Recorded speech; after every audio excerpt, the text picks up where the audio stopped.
बहुत समय पहले, अरबों साल पहले हमारी पृथ्वी बनी। ये एक बहुत ही कठोर और खतरनाक जगह थी। फिर भी रसायनों के एक पुराने से सूप में जीवन की शुरुआत हुई। ये एक कोशिका वाले जीव बहुत ही सरल थे, लेकिन इनमें भविष्य के सभी जीवन का खाका था। अनगिनत पीढ़ियों से जीवन के ये शुरुआती रूप बढ़ते और बदलते गए। उन्होंने अपने आप को अपने वातावरण के हिसाब से ढाला, समय के साथ विकसित और परिवर्तित होते गए।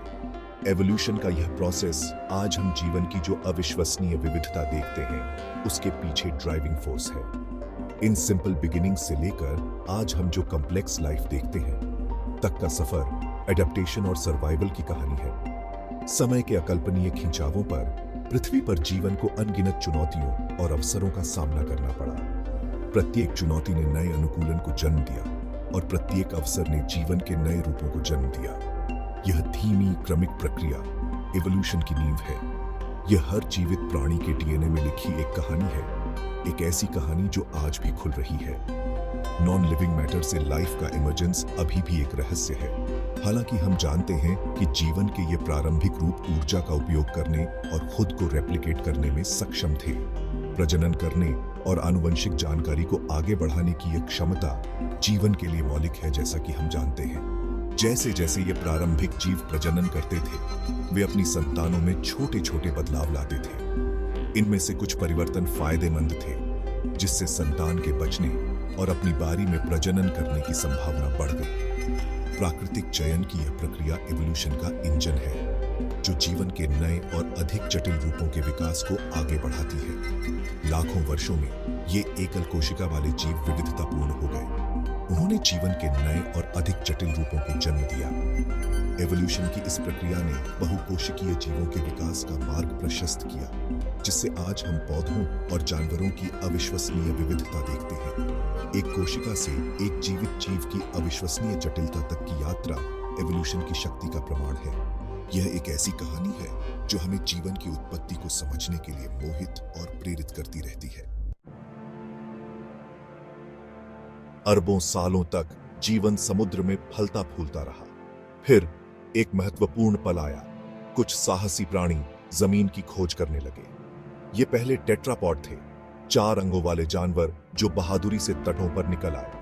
ये अग्रणी सभी उभयचरों, सरीसृपों, पक्षियों और स्तनधारियों के पूर्वज थे। पानी से जमीन तक का संक्रमण एक बड़ी चुनौती थी। इसके लिए सांस लेने, गति और संवेदी धारणा के लिए महत्वपूर्ण अनुकूलन की आवश्यकता थी। समय के साथ इन प्रारंभिक टेट्रापॉड्स ने मजबूत अंगों का विकास किया और हवा में सांस लेने के लिए फेफड़ों का विकास किया। उनके संवेदी अंगों ने जमीन पर जीवन की चुनौतियों के अनुसार खुद को ढाल लिया। उन्होंने सूंघने की तीव्र इंद्रिय, तीक्ष्ण दृष्टि और हवा में सुनने की क्षमता विकसित की। इस अवधि में उभयचरों का उदय हुआ, जो प्राणी पानी और जमीन के बीच की रेखा पर चलते थे। उभयचर अपनी नम त्वचा और प्रजनन के लिए पानी पर निर्भरता के साथ विकासवादी इतिहास में इस संक्रमणकालीन चरण के जीवित प्रमाण हैं। वे जलीय दुनिया और स्थलीय क्षेत्र के बीच एक महत्वपूर्ण कड़ी का प्रतिनिधित्व करते हैं। जमीन पर उनकी सफलता ने सरीसृपों सहित अन्य कशेरुकी समूहों के विकास का मार्ग प्रशस्त किया। सरीसृप अपनी पपड़ीदार त्वचा और जमीन पर अंडे देने की क्षमता के साथ शुष्क वातावरण के लिए बेहतर रूप से अनुकूलित थे। वे विविधतापूर्ण हो गए और दुनिया भर में फैल गए, जिससे डायनासोर, छिपकली, कछुए और बेशक सांप सहित प्राणियों की एक शानदार श्रृंखला का उदय हुआ। एमनियोटिक अंडे का विकास, जिसने सरीसृपों को पानी से दूर प्रजनन करने की अनुमति दी, एक प्रमुख नवाचार था, जिसने उन्हें निवास स्थान की एक विशाल श्रृंखला का उपनिवेश बनाने में सक्षम बनाया।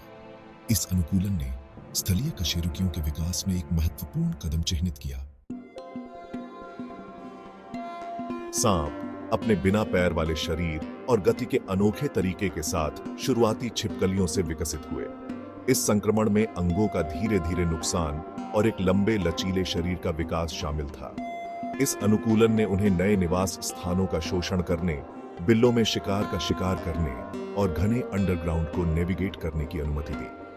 अंगों का नुकसान एक नुकसान जैसा लग सकता है, लेकिन सांपों के लिए यह उनकी सफलता की कुंजी थी। सबसे पहले सांप शायद आधुनिक दिन के बिल खोदने वाली छिपकलियों से मिलते जुलते थे। उनके शरीर लंबे थे और उनके छोटे लगभग वेस्टिजियल अंग थे। लाखों वर्षों में ये अंग धीरे धीरे आकार में कम होते गए, अंततः पूरी तरह से गायब हो गए। इस अनुकूलन ने सांपों को अविश्वसनीय चपलता और चुपके से चलने की अनुमति दी, अंडरग्राउंड से होकर और तंग जगहों में फिसलते हुए। सांपों के विकास में एक अत्यधिक गतिशील खोपड़ी का विकास भी शामिल था। अधिकांश अन्य कशेरुकियों के विपरीत सांपों के जबड़े अविश्वसनीय रूप से लचीले होते हैं। यह अनुकूलन उन्हें अपने सिर से कहीं बड़े शिकार को निगलने की अनुमति देता है। यह अनोखा खिला तंत्र सांपों की एक परिभाषित विशेषता है जो उन्हें विभिन्न प्रकार के शिकार का सेवन करने में सक्षम बनाता है। पहले सांप शायद बिना जहर वाले थे, वे अपने शिकार को दबाकर या बस पकड़कर और निगलकर ही खा जाते थे। जहर का विकास बाद में हुआ, एक परिष्कृत विकासवादी नवाचार जिसने उनकी शिकार की रणनीतियों में क्रांति ला दी। विशिष्ट नुकीले दांतों के माध्यम से डाला गया यह शक्तिशाली हथियार सांपों को शिकार को तेजी से और कुशलता से वश में करने की अनुमति देता है। जहर का विकास एक गेम चेंजर था जिससे सांप विभिन्न पारिस्थितिक तंत्रों में अत्यधिक सफल शिकारी बन गए। सेक्शन 4, एक राजा का उदय, किंग कोबरा का विकास। सांपों की विविध दुनिया में किंग कोबरा वाकई एक उल्लेखनीय प्रजाति के रूप में सामने आता है। यह राजसी सर्प, जिसे वैज्ञानिक रूप से ऑफियोफैगस हन्ना के रूप में जाना जाता है, दुनिया के सबसे लंबे जहरीले सांप का खिताब रखता है। इसका विकास प्राकृतिक चयन की शक्ति का प्रमाण है, जो एक प्राणी को अपने वातावरण के अनुसार पूरी तरह से ढालता है। किंग कोबरा के वंश का पता लाखों साल पीछे लगाया जा सकता है, जो अन्य एलापिड सांपों से निकलता है, एक ऐसा परिवार जो अपने शक्तिशाली झर के लिए जाना जाता है।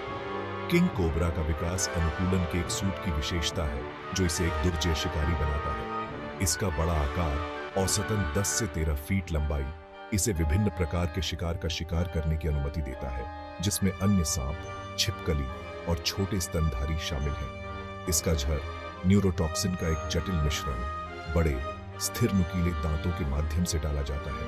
यह शक्तिशाली जहर एक ही बार काटने से हाथी को मार सकता है, जो इसे दुनिया के सबसे खतरनाक सांपों में से एक बनाता है। कई अन्य जहरीले सांपों के विपरीत जो वार करते हैं और पीछे हट जाते हैं, किंग कोबरा अपनी आक्रामक प्रकृति और लंबे समय तक काटने के लिए जाना जाता है। यह बड़ी मात्रा में जहर का इंजेक्शन लगाता है, जिससे एक तेज और घातक परिणाम सुनिश्चित होता है। यह आक्रामक शिकार रणनीति खाद्य श्रृंखला के शीर्ष पर इसकी स्थिति का प्रतिबिंब है। किंग कोबरा की सबसे अद्भुत विशेषता इसका हुड, इसकी गर्दन की त्वचा का एक विस्तार है। जब खतरा होता है तो सांप अपने हुड को फैलाता है, जिससे वह बड़ा और अधिक डरावना दिखाई देता है।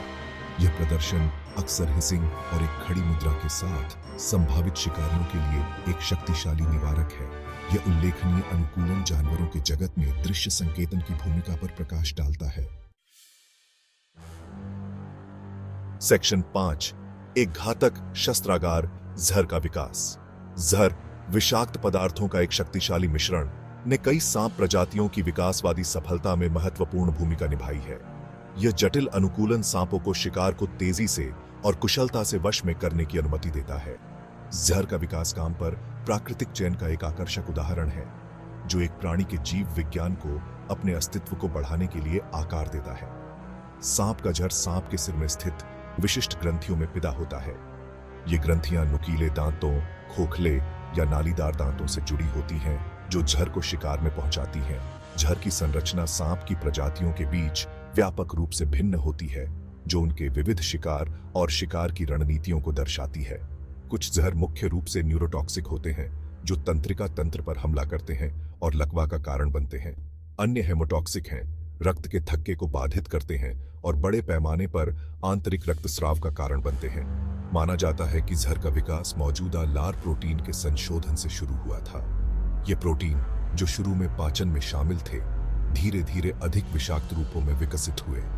लाखों वर्षों में प्राकृतिक चयन ने तेजी से शक्तिशाली जहर वाले सांपों का पक्ष लिया। इस प्रक्रिया के परिणाम स्वरूप आज हम सांपों में अत्यधिक परिष्कृत जहर वितरण प्रणाली का विकास हुआ है।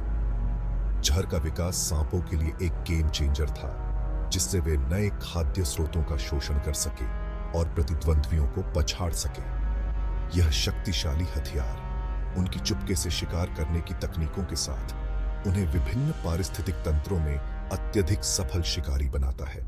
जहर का विकास प्राकृतिक चयन की शक्ति का प्रमाण है, जो जीवन को असाधारण तरीकों से आकार देता है।